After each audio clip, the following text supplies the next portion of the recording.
Hello viewers, you're welcome to this tutorial. So this is an advance of what the for loop does. We want to increment the knowledge we have in the for loop. Okay, so in the previous tutorial we dealt with for loops with list. Okay, this is the list. So let me maximize it again. Alright, so there's it. We dealt with the for loop within a list, but now we're dealing with for loops with integers. Okay, and we're going to be introduced to the new class called range. I mentioned range in the introduction to looping statement. Okay, all right, so now a quick intro again to the for loop. Please listen carefully. We are dealing with a looping statement. Okay, kind of a condition that is able to go through its values as individuals, but the for loop is different from the while loop. They are all looping statements, but they are different. Okay, they work so differently. What a for loop does is it kind of requests from what in any object or any list it is trying to search through, and it requires the individual values and replaces it with this current values. So what happens, just check something for me. If I have a variable called value and I name it Gladys, okay, I have a value and I name it Gladys now, and I rename the variable here to be value, and I name here value as well. Let me kind of remove I am glad. Okay, now what will happen?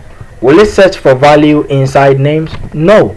The for loop is not an if statement, neither is the for loop like the while loop. Okay, so how the for loop basically works is this variable that's declared here is not a variable for any value. Even if it is declared, when it gets here, it will be assigned to the value the names passes into it.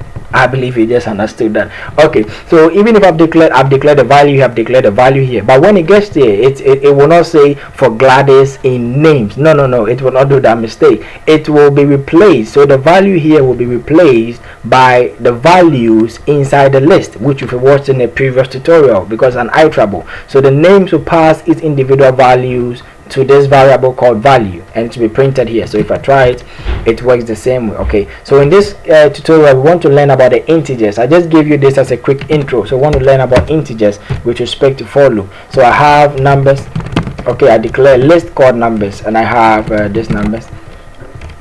Let me make it good enough. 2 3 4 5 6 7 8 9 10.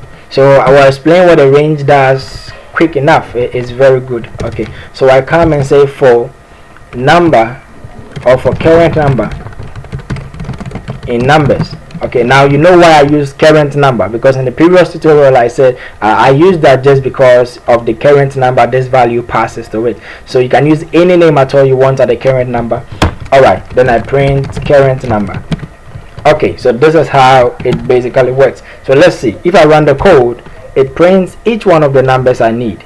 It prints 1 2 3 4 5 because the current value of this, or it starts as an iterable. Okay, we said earlier that the index of this is 0 1 2 to the last one, so the first value of the numbers is 1, so it will replace this current value with 1. Okay, then it will print it, the second value. So I can print anything. I can say for current value in numbers, print you are kind. Okay, you are kind.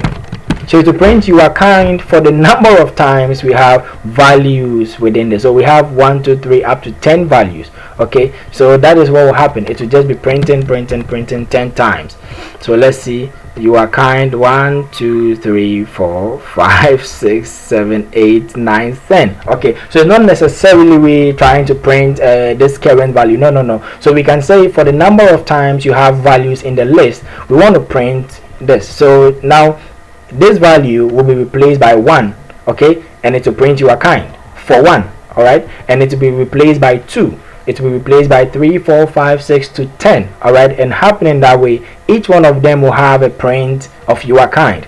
And what will happen next is that this current value will stop. Okay, if the numbers stop throwing values into this. So for the number of values in this will be what this value will take. Okay, so if the numbers has its values being elapsed, because it only ends at 10, it cannot send any value anymore to it. So the last value we have here will be 10. Then if we have the 10, it will stop printing because it will not be a receiver of anything again. So let's check this out. Let me print current number. Okay, so what this will actually do is After that, now this, bear in mind, this is not in the for loop. This is just not in the for loop. Just check this out. If I indent it, it's now part of the for loop. I can even leave one space, no problem. It is still part of the for loop. Okay, so if I print this, then it will be printing the individual values. You are kind 1, you are kind 2, you are kind 3, because the current value is 1, 2, 3, so to be printing for them. All right, so if I take this out, sorry, I try to do I print current number. Okay, what will happen is this is not part of the for loop.